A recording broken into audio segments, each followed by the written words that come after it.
Lee Iacocca said that companies move at the speed of the CEO. Companies move at the speed of the founder, of the entrepreneur. And he didn't mean that as a compliment. So if we're going to talk about scale, I thought it'd be appropriate to talk about what does it mean for you as the founder to scale yourself. Because I truly believe that before your business will scale, you need to scale yourself. And that's so much of what we do. We focus a lot on the tactics at the Scalable Company. We focus a lot on the models and the frameworks, and they're critical, they're important. The tools really, really, really matter. But at the end of the day, the hard work is gonna happen in you. The hard work is gonna happen with the work that you do in yourself and the mindset shifts that need to take place. Now, I'm typically a pretty tactical guy. I like to focus on the tactics, and we're gonna geek out on tactics. But I wanna shift gears a little bit, and I wanna talk a little bit about the founder mindset. I want to talk a little bit about the CEO mindset and the shifts that need to take place, because if we don't get this part right, nothing else is going to happen. So I'm going to give you 3 simple steps that every single founder must take if you want to make the leap from 7 figures to 8 figures to 9 figures and beyond. I believe that just about any entrepreneur, any business owner can build a 7-figure business, and many are happy and content to stay there. If you want to excel beyond that, these are the shifts that you need to make. Now, the first kind of shift that I would think about from a company perspective is the shift from startup to scale up. This is the first big shift that kind of any business needs to make. Hey, we're no longer in the startup phase anymore. We're now a scale up. Now, many of you feel like you're beyond the startup phase. You've had your business for quite a few years, maybe 5 years, maybe 10 years, and you're like, I'm not a startup. But a lot of the entrepreneurs that we work with, I would argue most of the entrepreneurs that we work with, while they have a very mature business, they're still operating it very much like a startup. They haven't really changed the manner with which they operate their business. They still function like a startup, and part of the reason they still function like a startup is because the founder still identifies as a founder instead of identifying as a CEO. A founder is a title that you have that once you have it, you always have it. Right? I'm the founder of a business. It's like being a parent, right? Even when the kids grow and leave the nest, you're still very much a parent. You're still a mom. You're still a dad. And if you help to birth a company, you are still a founder, and that is great. You are an entrepreneur, and that is amazing. You are somebody who is willing to take outside risks for a higher return. That's beautiful. You're my kind of people. But if you never shift your mindset from that of an entrepreneur, that of a founder, to that of a CEO, your business will fail to scale. And that's really what the 5 exits is all about. The 5 exits is all about acknowledging that we need to shift. We need to grow. We've got to exit the line so that we can exit the staff. We've got to become that manager, that CEO. This is what this process is all about. This is a big aspect, visualizing what does the founder to CEO shift looks like. So we gave you the map for it yesterday. And we gave you some tools to accomplish it yesterday. Because I can say all day long, what do you need? If you want to make the shift from startup founder to scale up CEO, what do you need? You need an operating system. That's a tactical answer. And it's a tactical answer that you're unlikely to implement unless you make the internal mindset shifts that we're going to talk about. So that's what we're going to cover right now, is how do you make the shift? I'm going to give you 3 steps. I'm going to give you 3 laws. I'm going to give you a 3-step process, but I want to just give you 3 general truths that hopefully you can write down, take with you, write on a Post-it note, write on your mirror, have these as reminders as your business is scaling, because these are the evergreen things that you're not going to want to let go of. So 3 steps, 3 laws. Let's get started. Step 1 is, this is a tough one. Hopefully not for those of you in this room, because I kind of beat you over the head with this yesterday, but you've got to admit that you are the bottleneck. You've got to admit that likely within your business, unless you have truly achieved exit number 3, you've got to admit that you are the bottleneck. Does anybody feel like within their own business that they are absolutely operating above the business right now, like Roland talked about? Is anybody doing this right now? And it's fine. Don't be shy. Anybody? You feel like you got it? Anybody else? Well, you're in Founders Board, so of course you did. Yeah. I'm taking all the credit for that then. Okay. John, John, we got John Dominy over here, another Founders Board. I didn't ask them to do this, by the way, but this is working out amazingly well, I should say. John, just real quick, what have you been doing for the last however long? You mind sharing this a little bit? This is John Dominy. John owns basically every landscaping company on planet Earth. I don't know how many you have in your portfolio right now, but it's a lot. No, just one. Yeah. Only one, only in 12 zip codes. Okay. So when people say, what do? I mow grass and I rent dirt. so the mow the grass is we have 2,400 clients in 12 zip codes on a suburb of Denver. Very narrow, small, not nationwide, all that. The second one is that's on a 7.5 acre piece of property that was a hilly horse farm. I made it flat like an RV parking lot, and I rent that out to, got the zoning changed, and I rent that out to other landscape, 35 or 40 other landscape contractors at 35 cents per foot per month. Yeah. So that's the rent dirt part. Yeah. So John's a very humble guy. I just mow dirt. I just mow grass and rent dirt. Okay. Well, I think we all know you do. Anyway, I want to know, what have you been up to for the last year? Well, for the last 2 years, last year, my wife and I went on a 6-month world cruise. 6 months. That was last year. This year, we went on another 6-month world cruise. Liked it so much, you did it again. And I'm signed up for 3 more of those for the next 3 years. 3 6-month tours over the next year. You do the math, folks. No, I know. One per year. But, you know, I've been in Founders, I was with Ryan before Founders Board, been with Digital Marketer, came through and went through the birth canal of Founders Board, was part of Founders Board, and I've always been a digital marketer and the whole thing. Every time I come here, I'm completely overwhelmed. There's so much to do, and you look at that, the scalability. My business, the scalability score is, I think, 46. That's not very good. But it was less than that. And so if you take that scalability score and you just try to move one of them or two of them, go from a 1 to a 2 or a 2 to a 3, not everything, just 1 or 2 or 3 of those, that's what has enabled me to live this lifestyle. So that was the game changer. Not doing everything, but just making, you know, it's the elephant, you get to do a bite at a time. So, and it's, you know, because of the ideas and the possibilities that and then how to do that is what you found, or what I found from Founders Board. Amazing. Thanks, John. I appreciate it. There we go. Yeah, and so again, that worked out. That was cool. What I wanted to acknowledge, though, is for those of you who you're like, you know what, I actually think I'm doing pretty well. Right? Maybe you're looking, you're like, but I don't know that I'm the bottleneck. I think we've actually got stuff pretty dialed in. That's great. Now I want you to think about this from the perspective of your own leadership team.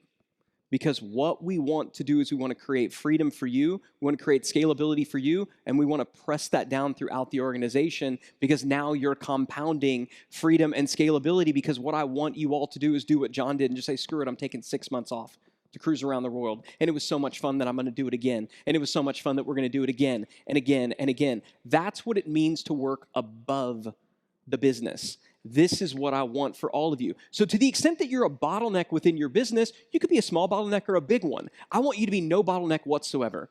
I want your presence, your very existence with respect to the value of your business to be optional. Your option. Do you show up or not? If you want to show up and do real in the trenches work because you genuinely want to, I want you to do that. I genuinely enjoy getting up on this stage and sharing things with you. I really do. But you know what? If I decided I didn't like it anymore, I wouldn't do it. And it'd be just fine. I want you to have the option, and step one is to acknowledge that you're the bottleneck. And here's the simplest way to know whether or not you're the bottleneck. I want you to ask yourself this question: am I actually a business owner, or am I really just self-employed? Am I actually a business owner, or am I really just self-employed? employed? And the answer lies in one simple question. Does the money still show up if you don't show up? If you don't show up, does the money show up? If the answer to this question is no, then I'm sorry to say that you don't own your business owns you, okay? The unfortunate reality is that you're not a business owner. You have a job, and kind of a crappy job with kind of a crappy boss, okay? So the first law of scale, you heard me say it yesterday, I'm going to say it again today because it bears repeating. The more valuable you are to your business, the less valuable your business is. Do you want to feel important, or do you want to be free? Do you want to be the person who can swoop in and save the day, or do you want to have true wealth? And we'll talk about what that means. Now, in my experience, founders get caught up and bottleneck all different parts of the business. It could be in marketing. I know that's me. I'm a marketer at heart, and I believe for the longest time that nobody could write any type of sales copy, sales collateral better than I could. I've been proven wrong time and time and time again. I know founders who they feel like they're the only people who can sell their product, and they get proven wrong time and time and time again. Or even designing the product, creating the product, or fulfilling the product or service, supporting the clients, or all of the above. Whichever place that you are occupying from a bottleneck perspective, whichever piece of the line that you are still on, just know that you are likely bottlenecking that line. You're likely bottlenecking that piece because in addition to doing that little piece, you also have to do this other thing called running a company. You always have two jobs, and it will always be better if the person occupying that seat only has one job. You'll always have two. That's why we say you got to exit the line so you can exit the staff, so you can become a manager and a true CEO. But I said it yesterday, and I want to say it again. This is a judgment-free zone. I don't want anybody to have any shame whatsoever if you look at it and you go, ugh. I don't want you to feel like crap. I want you to feel convicted. And the reason I say this is a judgment-free zone is because I can tell you, you are in astoundingly good company. If you don't know my story, I launched my very first business online in 1999 as a freshman at the University of Texas at Austin, just down the street. And I launched my very first business because I met a girl my freshman year. And if you have heard anything about my story, I knew within 2 weeks of dating this girl that she was the woman that I was going to marry. Important note, I didn't tell her that. That would be creepy. But I knew. And I also knew I was broke. And for the first time in my life, being broke was a problem. Because I knew at some point I wanted to propose to this woman, and I knew to do that I probably needed to have a ring with a diamond on it, and I knew those were expensive. So for the first time in my life, I got motivated. I already had a job that just covered rent. I needed a way to make some extra money, so I started my very first business online. A stupid little ebook selling, a stupid little website selling an ebook on how to make your own baby food. Was the very first thing that I ever did online, right? That was my freshman year, that was 1999. Google was a science fair project back then, y'all. Fast forward a couple years, by the time I graduated, that little side hustle was generating 6 figures in revenue. I had a real business. I got the ring. I got the girl. The business grew. So did our family. 4 kids. Sorry to say 4 kids and counting, but we're not counting anymore.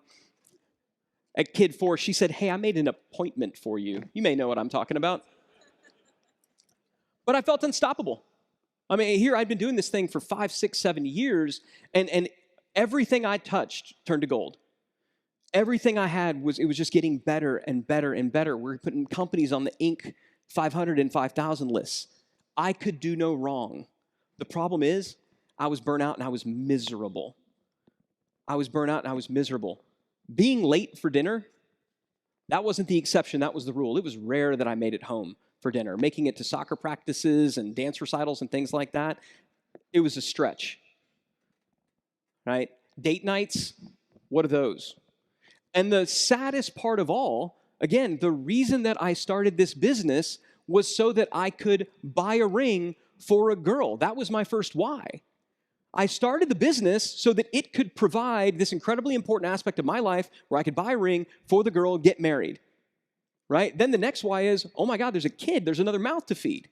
That was my new reason why. We better scale this business. And then there was another why, and another, like every other year, there was a new why arriving seemingly from thin air, right? But my reason for building these companies, for wanting to grow them, had everything to do with providing for my family, and yet now it had become the thing that was hurting them because it was taking me away from them. I wasn't just sacrificing my own health and sanity, I was sacrificing time with the very people that I was supposedly doing all this for. And then one night it reached a breaking point. After, frankly, yet another night of being out after midnight. I mean, in general, at this point, again, the business was quote unquote crushing it. From the outside looking in, everything was amazing. Multiple Inc. 500 companies. But most nights I got home after everybody was asleep and I left before everybody woke up. And I remember one night getting home around midnight, and I remember walking into my house, trying to be quiet. Everybody's asleep. I remember rounding the corner to the bedroom, and I remember looking and seeing this in my bedroom door. A light on in the bedroom, and I thought, uh-oh, that's not good. She should be asleep. And I remember opening the door slowly, and sure enough, there was my wife of, about a decade and a half, who was looking at me. It was clear she'd been sitting up in bed. It was clear that she'd been, crying, and it was clear that she had had enough. And I remember what she said to me. The words were pretty piercing. She said, look, you can keep doing what you're doing, but you can't pretend like you're doing it for us anymore. It wasn't an ultimatum. She didn't say, stop or I'm out or anything like that. The D word never came into thing, so I don't want to over-dramatize this. What she did, which is what great people in our lives do, is she held up a mirror in front of my face. And she said, is this what you want? Again, it wasn't an ultimatum. It was just calling me on my priorities. Is this why we're doing this? For this? Again, it wasn't a threat. It wasn't an ultimatum. It just called me on my priorities. And I knew that was the catalyst for me. I don't know what it's going to be for you. Maybe the catalyst was something that was said here, a conversation. I hope that the catalyst for you is not the loss of a relationship or loss of health or loss of something that's unrecoverable. I would hope that this place and the work that we're doing here could be a positive catalyst for forward motion, but for me, that was it. I knew that something needed to change. And that was when, for the first time in my entrepreneurial career, I shifted my focus from growth, sales, marketing, to how do you actually run a business? Because surely it ain't like this. And that was when I became a student, not of growth, but of scale. A student not merely of sales and marketing, but a student of efficient operations. Trying to figure out all this other stuff. Fast forward to today, y'all, I'm not going to pretend like I'm perfect. My wife is in the room. She'd call me on it. I ain't perfect, but I like to think that it is now an exception when I miss dinner, right? It is an exception if I don't make it to the soccer practices or the dance recitals. Again, I'm not perfect. Sometimes stuff happens. We're still entrepreneurs, and that's what she said. She's like, look, I know who I married. I'm not asking you to be something that you're not. I'm just asking you to put us first, and that's fair, because that's supposedly that was the deal we made. What I'm most proud of, and I'm not yet where John Dominy is, but every single summer, we take a month off and we tour around the world as a family. And we've got to go to some really cool places. We've got to do some really cool things, from the generic holding up the Leaning Tower of Pisa. That's my youngest daughter eating Stonehenge on the corner. We've just got to do some fun stuff, and we've got to do them as a family. My oldest son is crazy for me to think he's graduating this year. He's going to go off to college. Like that. Like that. But we've had these summers that we've got to spend together as a family, and we'll never forget them. And that's what I want for you, right? That's what I want for you. I want a business that serves you. When I talk about you not being the bottleneck, it's because I don't want you to be enslaved or captive to your business, because that's not why you started it, is my guess. So what's the solution? Let me tell you what it's not. It's not to just go hire a bunch of people. I don't care how gender and ethnically diverse stock photo they are, okay? That is not the solution. And yet it's what we do. Oh, you know what you need to do? You need to go hire some people. You need to go hire some people. You need to get some help. How has that worked out so far? I know, I'll just go and hire a bunch of people. It's not working out for me. I started this whole thing. I'm pretty good at it, and yet I'm drowning, so I know I'll start throwing humans at it. Take that, human. Puh. How's that work out? It doesn't, right? And that's because, and we talked about it, good people don't fix broken systems break good people.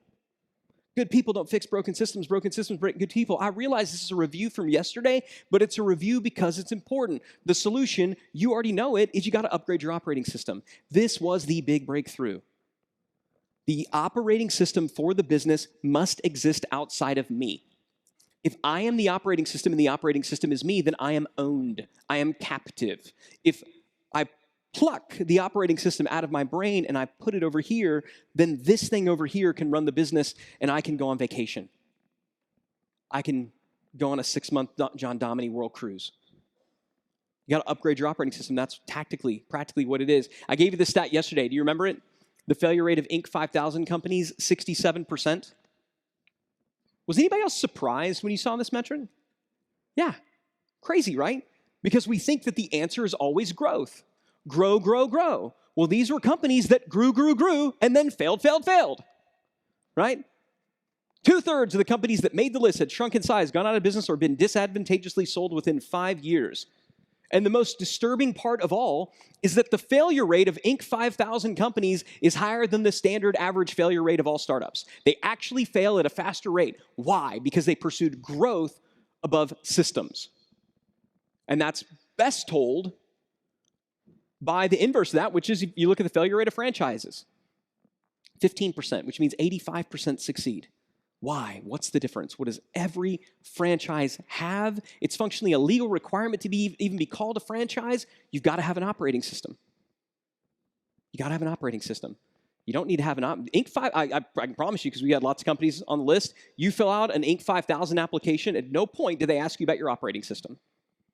Y'all, they don't even ask you about profit, just so you know. They just ask, what's your revenue? That ain't how business works. So I've mentioned a couple of times that we put multiple companies on the Inc. 500 and 5000 list. Have you heard me say that?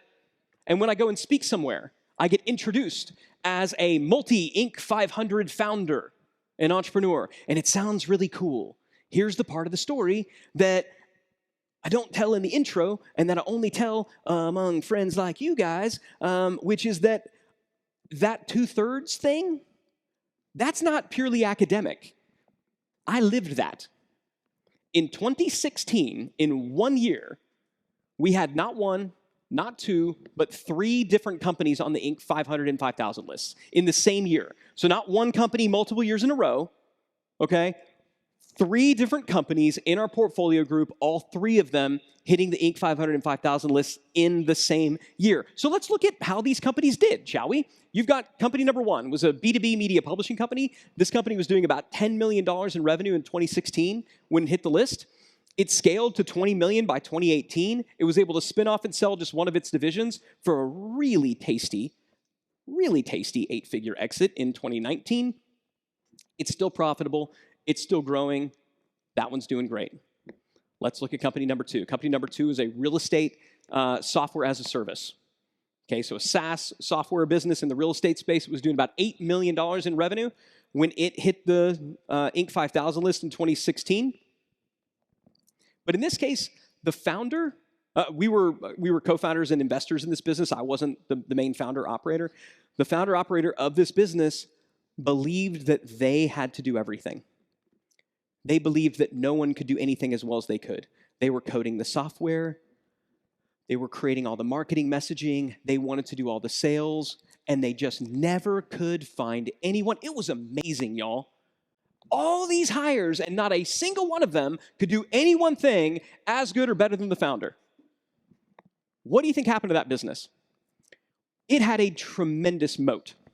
This particular company had an exclusive on some data pipes that no other business had at that particular moment, and they had contracts that gave them a nice little 2-year runway, nice little two-year exclusivity. They spent 2 years basically trying to get a founder to do everything, and when the moat was gone, they lost ground to the competition.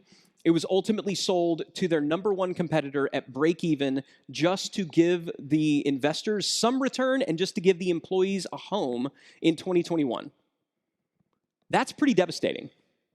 When you've got to sell at break even, meaning as the founder, you don't make anything, to your number 1 competitor, oof, it would almost be better just to set the thing on fire. Let's look at company number 3. This company was the fastest growing out of all of them. It was really, really high up on the Inc. 500 list, doing $30 million in revenue in 2016. That, by the way, was up from 3 million the year before. 10x growth in 1 year. Yeah. Highest rated. The problem is it lost $2 million 90 days after appearing on the list. In 1 month went backwards $2 million. It's not a lot if you say it real fast.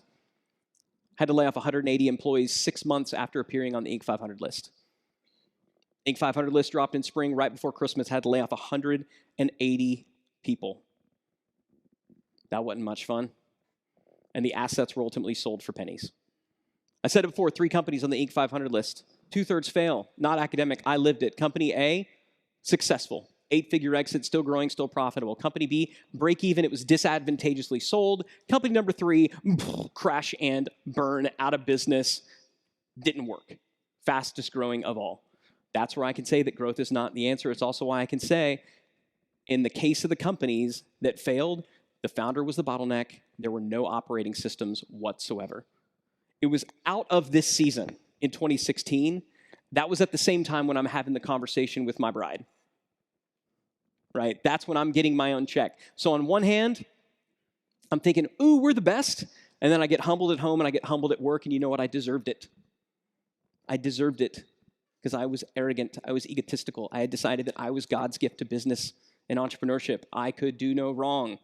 This is when I became a student of this stuff. This is when the Scalable OS framework was developed. The earliest stages, the earliest iterations came out of this season. And so what I'm sharing with you today is what we've been working on for the last almost 8 years. Now, it's when we began to conceive this concept of the scale and exit framework, the importance of leverage sales, the importance of, wait for it, bankable profit. That company that lost $2 million, it showed phenomenal P&L profits all year. If you would have looked at its P&L and you'd be like, oh, this is great. This is great. Anybody else run an inventory-intensive business? Anybody else do any importing? Has anybody else dealt with a longshoreman strike? When you got a boat full of stuff floating out there in the Pacific Ocean, that'll tighten your cash flow real fast. Not profit, bankable profit, but ultimately the one that we really focused on was transferable value. How do we make sure that we are never again the dancing bear? How do we make sure that these businesses are never again dependent upon a single human being? How do we make sure? So the goal should be to replace the UOS that got you where you are now with the scalable OS that can take your business to the next level. That should be the goal. That's what I was able to do. That's what John Dominy was able to do. That's what Josh was able to do. I love this. Josh Taylor is one of our early Founders Board members, and he's now one of our Founders Board chairs. He's had so much time on his hands that his business basically runs itself. He said, hey, I just kind of want to help. I'm bored. So he basically volunteers as a Founders Board chair because he's just kind of bored. This was a couple years ago. He said, last October, I set a goal to move my family to Costa Rica. Josh loves to surf, by the way. And if you look at him, you're like, that's on brand. He's got a logistics and product development business, really cool business. He's developed products for some of the coolest brands out there, some of the coolest products. So very technical engineering type stuff. So he said, last October, I set a goal to move my family to Costa Rica for 2 months. Setting this goal and then actually leaving my business for 2 months was one of the greatest things I could have ever done. On top of that, we just broke our old Q2 and year-to-date revenue record while he was out of the office. While he was on vacation, his team broke sales records. Don't be surprised when that happens to you too. Don't be surprised when you find your team actually gets more done while you're gone. This is why one of the things that we do with all of our Founders Board members and all of our clients, when they first come on board and we're first working together, we have them send the vacation announcement email.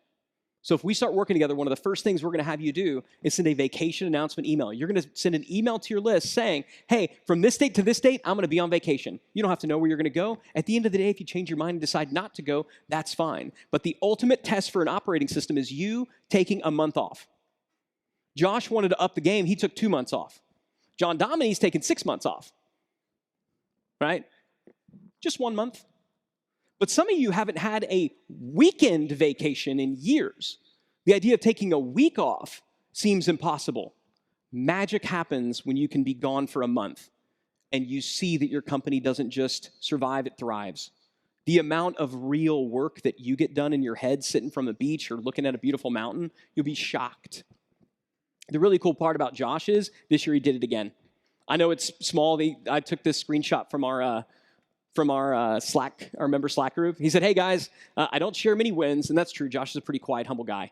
But he said, "But I wanted to get out of my comfort zone to share 2 incredible milestones that have truly humbled and thrilled me. First off, a personal note. Over the last 2.5 months, I had the opportunity to spend quality time with my family in Spain. So this time he upped it to 2.5 months, and Spain instead of Costa Rica. It was profound, mostly non-working experience where I got to recharge and create some unforgettable moments with my fam. But here's the best part. Coming back home, I found our company not just surviving, but doing great. Turns out that I should have probably gotten out of my team's way sooner. And if that wasn't enough, I returned to another fantastic piece of news. We've been recognized on the Inc. 5000 list. They debuted on it this time. And the cherry on top, we did it while being profitable, which is important, by the way, because tons of companies on the Inc. 5000 list are losing lots of money to achieve that growth. So to make the Inc. 5000 list while being profitable, pretty impressive. This is an outstanding accomplishment and speaks volumes about the huge effort our team has made, the value we bring to our clients. So Josh isn't here. He had some travel stuff, but can we give him a round of applause?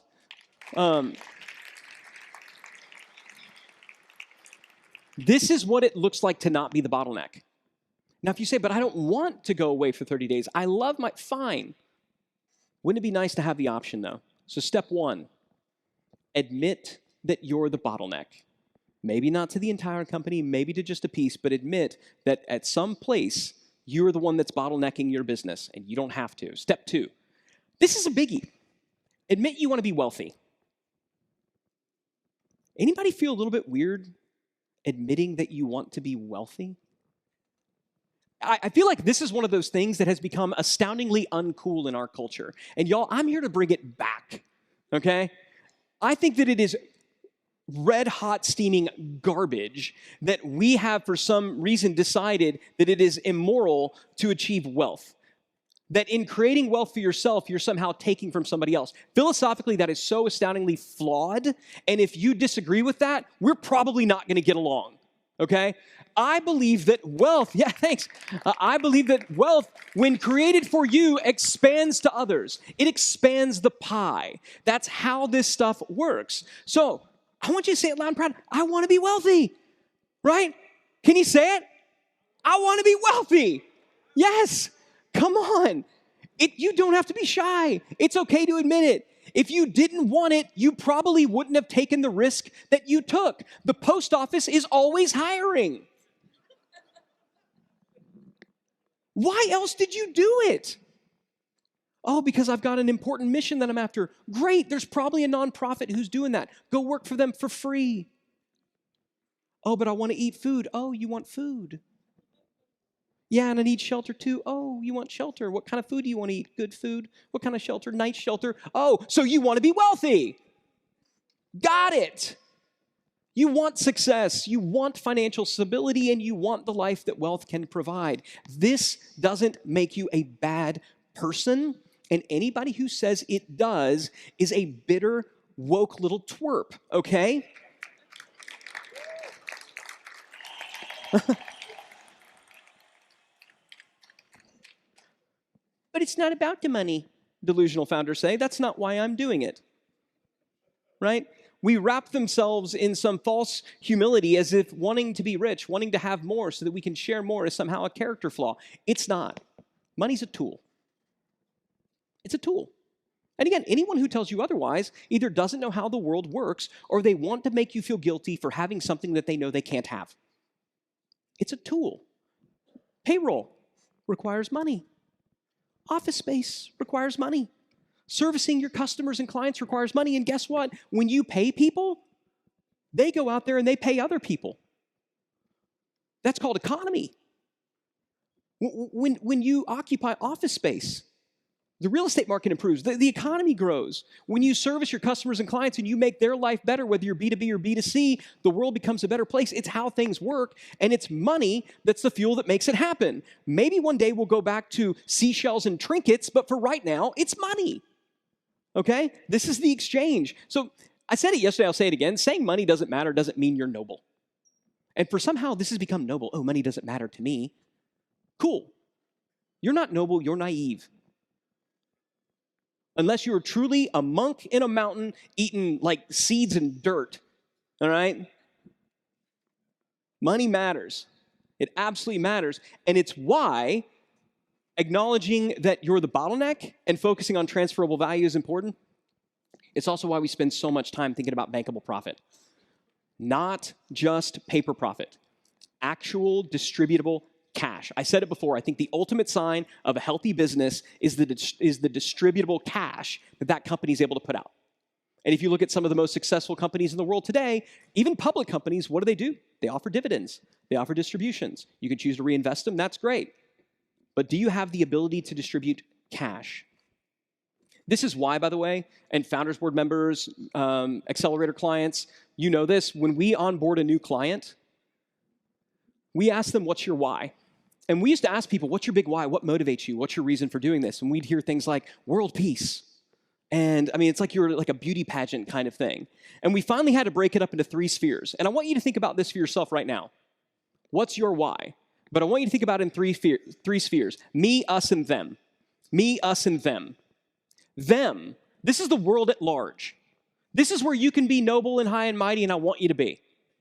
This is where if you say, I want to make a dent in the world at large, I want to change this space, I want to do something in my industry, I want to do something in my community, I want to do something for the world, that's the them. So what's your why for the them? What gets you excited about them? Us. This is your inner circle. This is your partner, your spouse, your kids. This is the people, your associates at your company that are closest to them. What is that for you? I remember we had a Founders Board member a couple years ago who was super excited, super proud. They sent out $1 million in distributions one day. $1 million in profit sharing to their team. Pretty cool. That was the goal. Like what they wanted to do is they wanted to write $1 million in checks, in profit sharing checks. I thought it was a really cool goal. That's an us goal. I'm doing this for us. I'm doing this for the usins. What's yours? But we never let our members get away. We never let our clients get away without a me goal. What do you want for yourself? And it's hilarious because it's some of the funniest things. It's like, yeah, you know what? I would just like to go on a vacation for a month. I love it. I want that for you too. Or you know what? I've always wanted, a watch that costs as much as a house, right? I want a Patek Philippe. Roland's got like 4 or 5 of those. Not my thing, but I think it's cool. Yeah, I don't have to want it. I want it for you. I remember we had one, I'm not going to say who it was because he's still a member, and he had so many cool things involved in a ton of charities. And so the them was like, does a lot of like animal shelter kind of things. So I want to do all this stuff for the animals and the people there. And it was all this noble stuff. And I was like, all right, what do you want for you? And he's like, Lamborghini. And I was like, hell yeah. So what do you want? What do you want for you? Because I'll tell you, it's really hard to draw water from an empty well. It's a cup that we need to overflow. Got to fill you up and then you fill the others. What do you want for you? I want you to be clear on that. This was a hard lesson for me to learn early on in my career. My income was very, very, very feast and famine. Many of you are probably doing this. If it was a good month, I took way too much out. If it was a bad month, I took nothing out. I was celebrating or starving to death. There was no in between. And I remember one of my first mentors said, Ryan, you're an idiot, which is how most of the conversations with him started, by the way. That's when you know you got a good mentor. Ryan, you're an idiot. They'll use your name, not mine, but unless your name's Ryan. Ryan, you're an idiot. Why aren't you paying yourself a salary? Honest to God, I never thought to do that. Nobody ever told me. Like when I started, it's not like when I started my business in 1999 from my college dorm room that I got a knock on the door from the business police that said, by the way, this is what you're supposed to do to run a business. Isn't that amazing, by the way? The amount of training that we get on stupid crap that doesn't matter, and yet nobody tells us how to like balance checkbooks and do basic personal finance and maybe set up and run a business. We don't get any of that. That's a side note. But nobody told me that, hey, even though it's your company, you should probably pay yourself a salary. Never thought to do it. And so I did. I was like, cool, I'm going to do it. The very first salary I ever paid myself was $6,000. It covered all my bills, everything. Everything I had, $6,000, a little bit left over. I was like, this is pretty great. And before too long, I was able to raise it to $10,000. $10,000 personal salary. And y'all, I remember thinking, holy crap, $10,000 a month, I'm set for life. How could anybody ever need more than $10,000 in a singular month? Right? What are you doing, buying private jets and islands and stuff like that? $10,000 was all the money in the world. I truly could not imagine needing any more money than that. I was set for life. And then something cool happened. Life happened. 4 kids. meant a bigger house, meant private school tuition, meant braces, piano lessons, soccer camps, Disney vacations. Those are, by the way, not cheap. It's especially not cheap if you pay the person to walk around and cut you in lines, 17 times so you can ride Guardians of the Galaxy like 5 times in a row while everybody else just looks at you and seething. I love that. Anyway, you get the idea. Life happened. 10K was no longer cutting it. And I remember talking to somebody who was a really, really good friend at the time, member of my mastermind, member of my advisory board, somebody who I really trusted, somebody who today is a business partner. You may know him. His name rhymes with Roland Frazier. And I remember sharing, this had to be at least 13 years ago. Because I was paying myself a $10,000 salary, but I was still taking distributions. So that was covering it. But boy, if a month was kind of rough, I didn't have enough out of distributions to cover everything. So I was sweating, I was stressing. And I remember talking to him about this. He's like, I don't know what to do. And he's like, why don't you just double your salary? Oddly enough, I never thought to do that. And I remember him saying, why don't you just double your salary? And feeling very like, pish posh. How could I? You don't understand. The company can't afford it. Besides, I need to leave that money in the business to fund growth, and it needs to be there to support my customers. I can't take any more than this. It needs to come from another place. Roland wasn't buying it. He went, man, can you honestly say your customer is your number one priority if you're worried about paying your own bills? I want to ask that question of you all. Can you honestly say that your customer is your number one priority if you're worried about paying your own bills? I couldn't. So I did it. I doubled my salary. Felt so good, I doubled it again. Something cool happened. The company didn't miss it. What do you know? We found a way to make it work. Think about all the times you've hired people in like large swaths of humans to come in and paid them all a lot more than you probably should be paying yourself, only for them to be there for like 6 months and for you to go, I have made a horrible mistake. What if you paid your most important employee in the entire company a little bit more? What would happen then? Right? What would happen then? I can tell you the company grew. The company grew because I was no longer thinking about tomorrow. Personally, I was actually free to think about, how can I make this business grow? How can we make this scale? The business improved because I paid myself. So I got another writer downer for you. Paying yourself is not a selfish act. Paying yourself well is not a selfish act. We have been made to believe by the media, who loves a good rags to riches story, that you should start a business, basically eat ramen noodles for 5 to 10 years, sell the company, and then move into a mansion. That's the formula. And you know what? It does make a really good story. It makes for a really crappy life, especially when it doesn't work out. But we've been told that's what we need to do. We've been told by investors and bankers that you want to leave all that money in the business. Why do you think they say that? Do you think they say that because that's really what's best for you or what's best for the business? Or do you think they say that because that's their money and they want to stay in the business? They're not there to serve you. And yet, oftentimes, those of us who are bootstrap founders who even haven't taken any investment money, we treat that money as though it just, we can't touch it. Now look, there's a line. You can't pull everything out. You got to leave fuel in the company. I get that. But it is very rare. It is a rare day when I come across an entrepreneur who's taking too much out of their business. The vast majority of the entrepreneurs, the clients we work with, are paying themselves too little, and they're justifying it by saying the company needs it. No, the company needs better systems, the company needs stronger operations, and the company needs a leader who's not worried about paying their own bills. That's what the company needs. It's what your company needs. So money matters. But money isn't everything. I know I said before the people who say that money isn't everything are kind of foolish, and here I am saying it. Sometimes I contradict myself. Play along. And that's because there's two types of wealth. There's obviously money wealth. But there's also freedom. There's time wealth. Right? So money isn't everything because oftentimes money doesn't buy us time and money doesn't buy us freedom. Sometimes it traps us.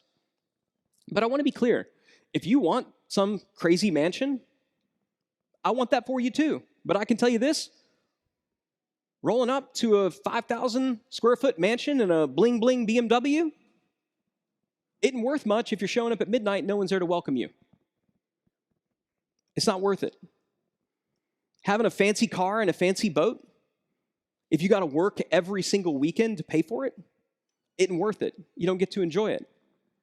When we're onboarding new clients, one of the number one things, especially clients who have kids, one of the number one things that we hear from our clients that they want for us is they want to be able to send their kids to the best private schools. Y'all, I can tell you, it doesn't matter if you can afford to send your kids to the best private schools if they barely know who you are because you're never there. We want to optimize for freedom. If we don't do that, that's not owning things, that's being owned by things. So I want all these things for you. I want you to have wealth. But what I can tell you is that before you can build wealth, you need to complete the first step. Step 2 is to become wealthy. Step 1 is to admit that you're the bottleneck and do something about it. Admit you're the bottleneck, replace the OS with a scalable OS. So step 1, you got to admit that you're bottleneck. Step 2, you have to admit that you want to be wealthy and acknowledge that that's okay. You are going to be the internal fuel that is going to fire and power your business, right? Step 3, you got to admit that you can't do it all. This one might be the hardest one of all. And this is differentiated from the bottleneck. The bottleneck says I need to do it all, right? The bottleneck says I need to do this particular part. Admitting that you can't do it all means that you can't do it by yourself. Admitting that you can't do it all means you need help. This is when we have to die to our ego, because many of us started off by ourselves. We were the ones that started off. We were the ones that do it, and we've got to die to that. Do you remember this from yesterday morning? The emotional roller coaster that is the entrepreneurial life cycle. It's hard in the beginning. It's really, really, really hard, and that's where most people stop. But you didn't. You kept going, and then we get that period of growth. Woo! We're crushing it. We're owning it, and it is at peak entrepreneurial enthusiasm. Time to scale. We're going to win. That's when everything seems to go sideways. You know that this isn't an abnormal thing? Like, this concept of an S-curve has been studied throughout math and science. It actually has a name. Mathematicians call it a sigmoid function. Richard Foster, who was one of the early founders and directors of McKinsey and Company, wrote about this concept back in the 80s in his book, Innovation. Things are hard, then they get easy, then they get hard again. Things are hard, then they get easy, then they get hard again. Clayton Christensen wrote about this in The Innovator's Dilemma. This happens. Why does it happen, and specifically, why does it happen for entrepreneurs? I suggest to you that it's because of this concept that we refer to as the second mountain. The second mountain. We perceive very often that what growth looks like is ascending an ever higher and higher mountain, as though we arrive at the mountain, at the top is success, and our job is to ascend that mountain.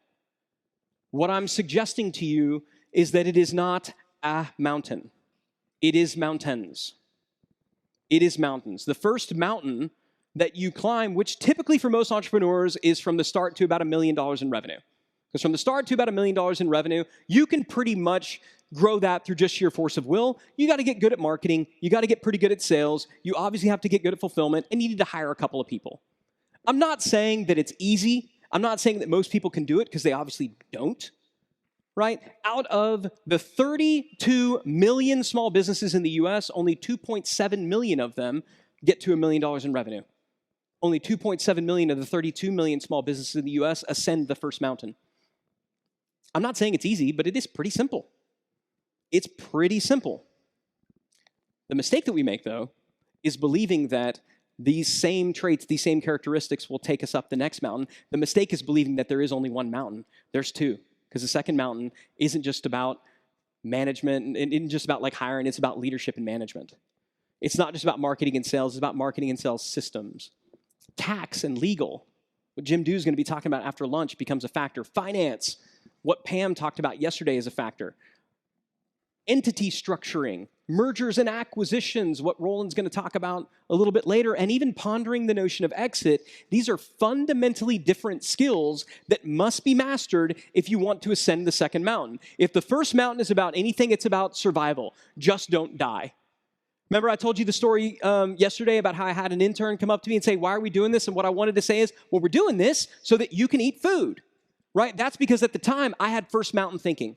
And first mountain thinking says the job of the CEO, of the entrepreneur of this business is survive. Survive. But if you stay in that terrorized survivor mindset, you won't scale. because the job of the second mountain is to make an impact and to achieve freedom.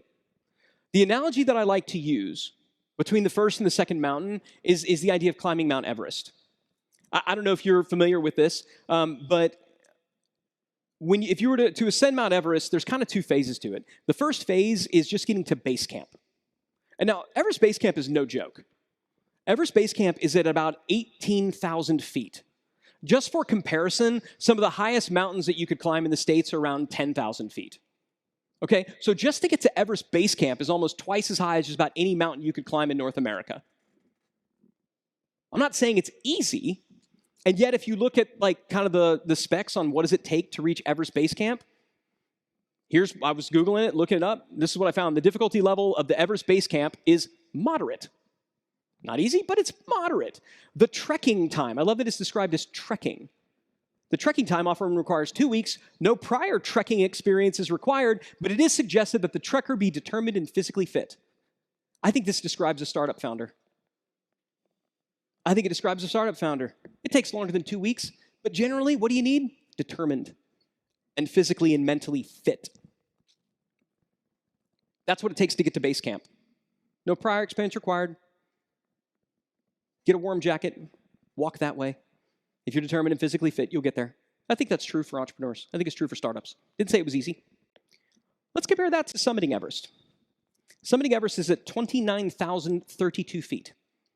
29,032 feet. It takes fundamentally different tools. It takes a fundamentally different plan. And it takes an experienced Sherpa if you want to summit. And if you take the same base camp mentality to the summit, you will die. If you say, I'm pretty good at trekking, I can walk up a steep incline, I'm really good at that. I might even be, wait for it, the best at that. I'm pretty good at reading a map. I don't need a guide.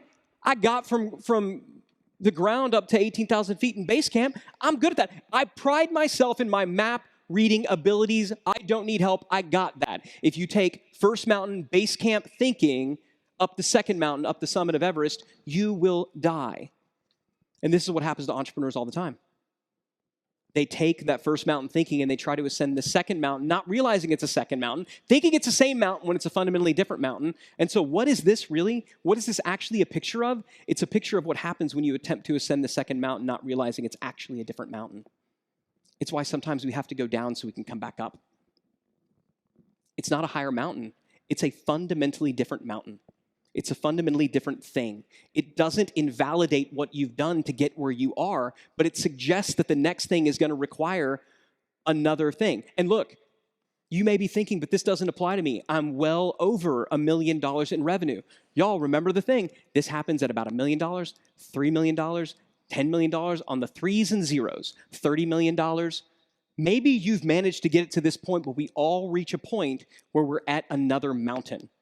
And we need a different plan. The second law of scale states that everything that made you great during the startup phase becomes a liability at scale. And I submit to you that everything that made you great at the previous phase is now something you must die to. So if you're at about $1 million or $2 million, $3 million, you probably need to die to what got you there to get you to the next level. If you're at $10 million, you probably need to die to what got you there. If you're at 30 million, same thing. Please don't think that this only applies to people. This happens again and again and again. It's fractal. It just keeps happening. And it happens because at scale, all problems become non-Googleable. In the early days, like you got questions about stuff, it's pretty cool. You can just Google it and figure it out. You can ask ChatGPT. Some of y'all are wrestling with questions and ideas, and I know because you've asked me on breaks. And you're asking me these complex questions that don't have a simple answer. And I'm telling you, I'm like, I can answer your question, but we ain't got all day. Your question is non-Googleable. There's a lot going on there.